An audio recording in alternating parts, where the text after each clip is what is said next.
La station de sport d'hiver de La Plagne dans les Alpes françaises est le repère de nombreux athlètes dont certains rêvent de briller aux Jeux Olympiques de Beijing 2022. C'est le cas d'Antoine Adlis, skieur freestyle spécialiste du slopestyle et du big air.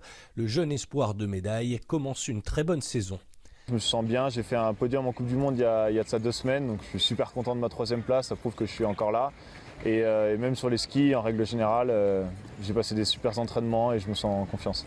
À 25 ans, Antoine Adlis représentera déjà la France pour la 3e fois aux Jeux Olympiques, une expérience qui jouera en sa faveur. Les premiers Jeux Olympiques, j'avais 17 ans, donc j'étais super jeune, je me suis fait un peu bouffer par l'événement, je crois. Et les deuxièmes, c'était assez un crève-cœur parce que j'avais des capacités de faire quelque chose de très bien. Et je suis passé à côté à cause d'une blessure encore que j'ai traîné pendant tout un hiver, donc le ligament croisé et l'hantice du skieur. Et là, c'est des nouveaux Jeux Olympiques complètement différents, avec un état d'esprit complètement différent. Et je suis pas du tout le même sportif, rien qu'en termes de résultats. Le skieur freestyle a marqué les esprits en 2020 grâce au triple cork, une figure qu'il est le seul aujourd'hui à réaliser.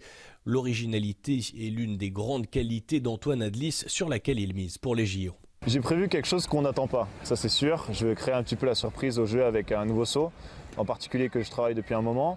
Mais il y a une figure en particulier que je suis le seul à réaliser ces derniers temps. Le skieur s'est déjà rendu sur les infrastructures chinoises, ce qui lui a permis d'expérimenter et de progresser pour arriver avec un maximum de confiance au mois de février prochain. On a fait une Coupe du Monde qui s'appelle Pré-Olympique, donc c'est sur le même site que les Jeux Olympiques où ils vont avoir lieu. Ça s'est passé il y a 2 ans. J'ai adoré, mais vraiment l'infrastructure, je l'ai trouvée super novatrice et elle va nous permettre de faire des nouveaux sauts et des sauts encore plus extrêmes. Mais en tout cas, cette infrastructure-là était assez exceptionnelle et surtout démesurée, je dirais. Antoine Adlis se sent donc en pleine forme avant de se rendre à Beijing avec du style, de la créativité et des figures inédites. Donc, le Français est déterminé à monter sur la plus haute marche du podium.